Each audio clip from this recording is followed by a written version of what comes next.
अस्सलाम वालेकुम नाजरीन, वेलकम टू MA न्यूज़। मैं एक अहम मसला उठा रहा हूं और ये बताना चाहता हूं कि किस तरीके से इस मुल्क में आज हिंदू और मुसलमानों के दरमियान में एक नफ़रतों की दीवार को बनाया जा रहा है।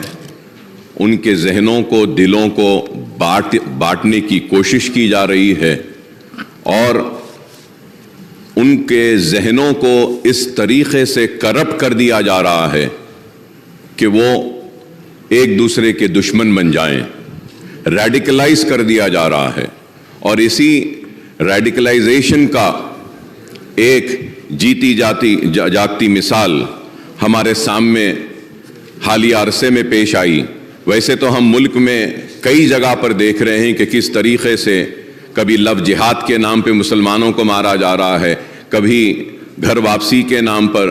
तो आज मैं आपके ज़रिए बताना यह चाहता हूँ कि 31 जुलाई 31 जुलाई को train number 12956 Jaipur Mumbai express में जो वाक़या पेश आया, और वो वाक़या ये था कि एक RPF का कांस्टेबल जिसका नाम चेतन सिंह था, उसने एक तो 4 लोगों को गोली मारकर उनकी जान ले ली, जिसमें एक उन्हीं का एक ASI ऑफिसर था, उसको गोली मार दी।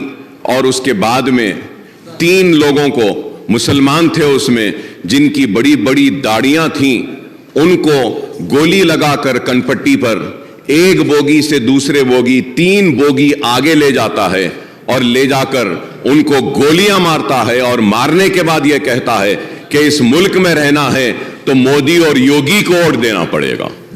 और अफसोस मोदी और योगी के साथ कहता है कि फिर ठाकरे को वोट देना है। तो मुसलमानों के साथ इतनी नफरत क्यों? और वो लोग जो आज नफरत की बुनियाद पर इख्तिदार को हासिल कर रहे हैं या फिर आने वाले कल में इख्तिदार को हासिल करना चाहते हैं, ये मुल्क को तबाही व बर्बादी की तरफ ले जा रहे हैं। स्पीकर साहब, मैं ये कहना चाहता हूं कि उन 3 मुसलमानों में एक मुसलमान शहर हैदराबाद से ताल्लुक़ रखता था और उस मुसलमान का नाम था सैफुद्दीन। वह सैफुद्दीन अजमेर की दरगाह को गया था, वहां पे उसमें दरगाह में जियारत की और अपने मालिक, एक छोटे से मोबाइल की दुकान में काम करता है, अपने मालिक के साथ अजमेर को गया और उसका सेठ, उसका मालिक उसके साथ में है, वो गैर मुस्लिम है। तो वो परेशान होकर उनकी फैमिली को बोलता है कि हम बॉम्बे पहुंच गए हैं, उतर गए हैं, लेकिन ये बच्चा नहीं है।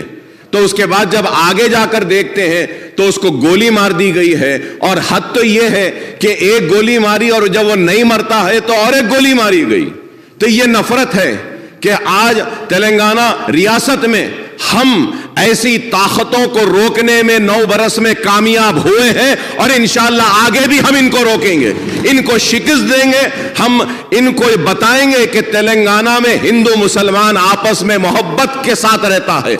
और आज मुल्क को क्या चाहिए? मुल्क को तरक्की चाहिए, मुल्क को खुशहाली चाहिए, मुल्क को बेरोजगारी का खात्मा चाहिए। आज इसके ऊपर तवज्जो नहीं है, बस सिर्फ नफरत नफरत नफरत की बात करते हैं। तो मैं आपके जरिए हुकूमत से मैं दरख्वास्त करता हूं, रिक्वेस्ट करता हूं कि सैफुद्दीन जो बाजारघाट में रहता है, उसके 3 लड़कियां हैं।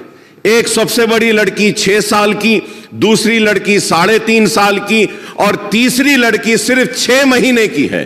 तो मैं आपके जरिए हुकूमत से दरख्वास्त करूंगा कि इसकी बीवी जो इसकी वाइफ अंजुम शाहीन जो है, जो इंटरमीडिएट पास है, इसको एक सरकारी नौकरी अगर देंगे आप तो मैं आपका ममनून व मशकूर रहूंगा।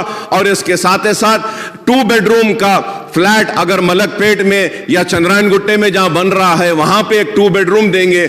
और कुछ ना कुछ इमदाद अगर रियासती हुकूमत की जानिब से इन 3 मासूम बच्चियों के लिए और उसकी बीवी के लिए अगर दी जाएगी तो एक अच्छा मैसेज जाएगा और हम बताएंगे کہ یہ اس ریاست میں ہم فرقہ پرستوں کو کبھی آگے بڑھنے نہیں دیں گے.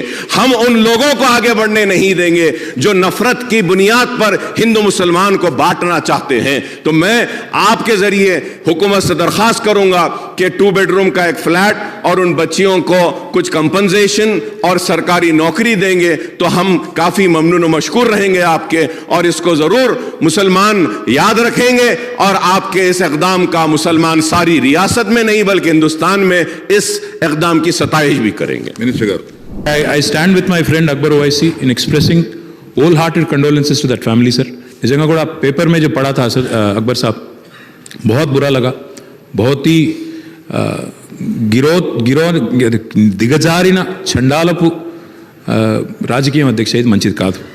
డెఫినెట్గా I assure you sir, you please give me a letter. The lady who is now a widow, unfortunately we will ensure that an employment is provided immediately. मैं कल ऑर्डर में दे देता हूँ. 100% गवर्नमेंट में या तो GHMC, HMDA या QQSUDA कहीं ना कहीं बच्ची को वहाँ पे इमीडिएटली रोजगार मैं दे देता हूँ. साथ ही साथ 3 जो छोटे बच्चे हैं, मैं गवर्नमेंट की तरफ से तो फिलहाल नहीं बोल सकता क्योंकि CM साहब ने एक बार उनसे पूछना पड़ेगा, बट हमारे BRS पार्टी की तरफ से एक बच्ची के नाम पे 2-2 लाख रुपया हम डिपॉजिट करेंगे, फिक्स डिपॉजिट करेंगे. मैं उम्मीद करता हूँ मजलिस पार्टी भी आगे आएगी, आप भी कुछ देंगे. दोनों मिलके हम लोग उनको अच्छा सा अच्छा उनके फैमिली की हिफाजत के वास्ते, बच्चों की हिफाजत के वास्ते हम एक बच्चे के नाम पे 2-2 लाख रुपया डिपॉजिट करेंगे. आप भी कुछ करिए, फिर गवर्नमेंट की तरफ से भी कुछ करने की कोशिश भी बिल्कुल करेंगे. साथ ही साथ डबल बेडरूम आपने कहा, मैं इमीडिएटली कल ही ऑर्डर देता हूं. आप ही आइए, दोनों मिलके उनको एक घर भी